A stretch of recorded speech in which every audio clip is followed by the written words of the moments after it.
샬롬, 이동춘 목사입니다. 오늘도 여러분의 삶이 주님의 평안으로 가득하시길 기원하며 하나님의 말씀을 나누겠습니다. 오늘 주시는 말씀은 시편 1편 1절로부터 6절의 말씀입니다. 복 있는 사람은 악인들의 꾀를 따르지 아니하며 죄인들의 길에 서지 아니하며 오만한 자들의 자리에 앉지 아니하고 오직 여호와의 율법을 즐거워하여 그의 율법을 주야로 묵상하는도다. 그는 시냇가에 심은 나무가 철을 따라 열매를 맺으며 그 잎사귀가 마르지 아니한 같으니 그가 하는 모든 일이 다 형통하리로다. 악인들은 그렇지 아니하며 오직 바람에 나는 겨와 같도다. 그러므로 악인들은 심판을 견디지 못하며 죄인들이 의인들의 모임에 들지 못하리로다. 무릇 의인들의 길은 여호와께서 인정하시나 악인들의 길은 망하리로다. 아멘.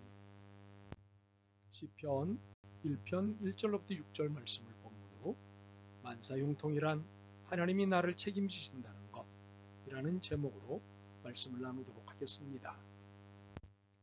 본문은 복 있는 사람은 다음과 같은 5가지 태도를 보인다고 설명합니다. 첫 번째로 악인들의 꾀를 따르지 않습니다. 두 번째로 죄인들의 길에 서지 않습니다. 세 번째로 오만한 자들의 자리에 앉지 않습니다. 네 번째, 오로지 여호와의 율법을 즐거워합니다. 다섯 번째, 여호와의 율법을 주야로 묵상합니다. 우리는 이 5가지 태도를 통해 인정해야 할 것이 있습니다.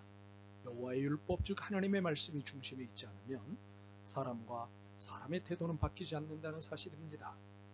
물론 말씀이 없어도 도덕적 변화는 가능합니다. 그러나 하나님이 원하시는 영적 변화는 불가능합니다. 결국 우리가 추구하는 영적 삶에서 절대 필요한 것은 말씀입니다. 그러므로 말씀이 우리 안에서 역사하도록 끊임없이 묵상해야 합니다. 그리고 깨달은 말씀과 인도하시는 말씀으로 악인들의 꾀를 따르지 않는 태도, 죄인들의 길에 서지 않는 태도, 그리고 오만한 자들의 자리에 앉지 않는 태도를 살아야 합니다. 그래야 복 있는 사람, 행복한 사람이 됩니다. 그래서 악인들의 꾀를 따르지 않는다는 것, 죄인들의 길에 서지 않는다는 것, 그리고 오만한 자들의 자리에 앉지 않는다는 것에 대해 좀 더 살펴보겠습니다. 첫 번째로 악인들의 꾀를 따르지 않는다는 것은 악을 도모하자는 제안을 거절하는 것입니다. 물론 악과 선을 구분하기 힘든 경우가 있습니다. 도대체 이것이 악인지 선인지 구별이 안 되는 경우가 있습니다. 그래서 말씀을 종일 묵상해야 하는 이유가 이것입니다. 말씀을 종일 묵상하고 있어야 말씀을 늘 가까이 해야 선악을 구별해낼 수 있습니다. 이것이 깨어있는 영성입니다. 두 번째로 죄인들의 길에 서지 않는다는 것은 죄인들을 따라다니지 않는 것입니다. 그들이 하는 일이 흥미로워 보이고 뭔가 잘 될 것처럼 보일 때가 있습니다. 그러나 이것은 유혹입니다. 이 유혹이 아름답게 보이기 때문에 내 안에서 자꾸 그럴듯한 변명이 만들어집니다.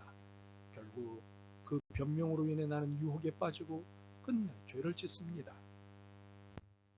그래서 말씀을 종일 묵상해야 하는 것입니다.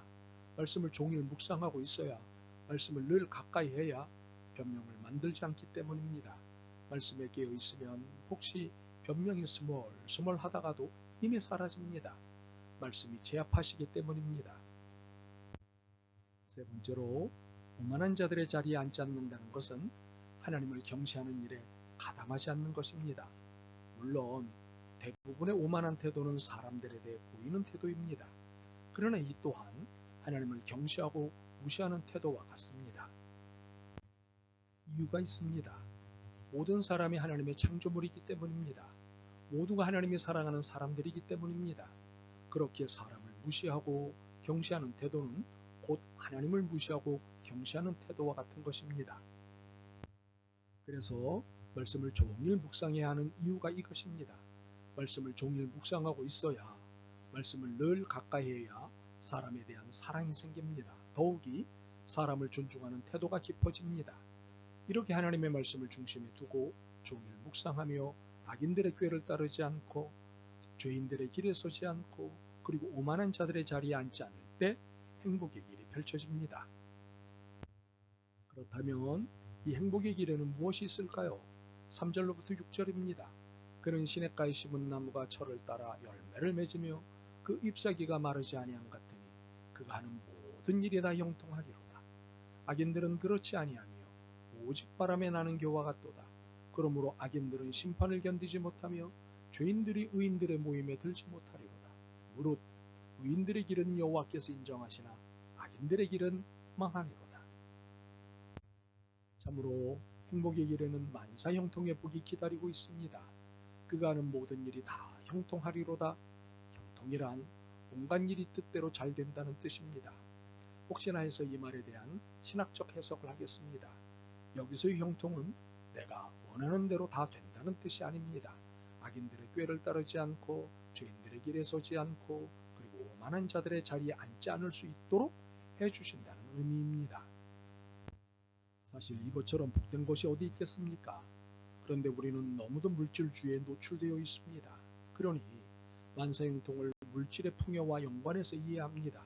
내가 원하는 대로 다 된다는 뜻으로 이해합니다. 물질 형통 이해입니다. 참으로 이런 이해는 악인들의 꾀를 따르는 것이고 죄인들의 길에 서는 것이고 오만한 자들의 자리에 앉는 것입니다. 그러므로 만사형통은 물질 형통이 아닙니다. 하나님이 모든 것을 책임지신다는 뜻입니다. 6절입니다. 무릇 의인들의 길은 여호와께서 인정하시나 악인들의 길은 망하리로다. 여호와께서 인정하신다는 것은 하나님이 모든 것을 책임지신다는 뜻입니다. 하나님께서 늘 보살펴 주신다는 뜻입니다. 그러니 물질에 갇혀 만사형통을 이해하는 것은 잘못된 태도입니다. 전혀 행복하지 못한 태도입니다. 이는 4절과 다르지 않은 모습입니다. 악인들은 그렇지 아니하며 오직 바람에 나는 겨와 같도다. 그러므로 행복의 길은 말씀에 있습니다. 바라기는 여러분이 이 길 위에 인생의 집을 짓기를 소망합니다. 그리고 하는 모든 일이 형통하기를 소망합니다. 아멘. 주님, 신구약 성경 1189장에 인생의 모든 답이 있음을 깨닫습니다. 그리고 행복으로 가는 길도 있음을 깨닫습니다. 행복의 길인 성경에서 복된 날을 누리게 은혜를 베풀어 주옵소서. 예수 그리스도의 이름으로 기도드립니다. 아멘. 오늘도 여러분의 믿음과 삶을 응원합니다. 사랑합니다.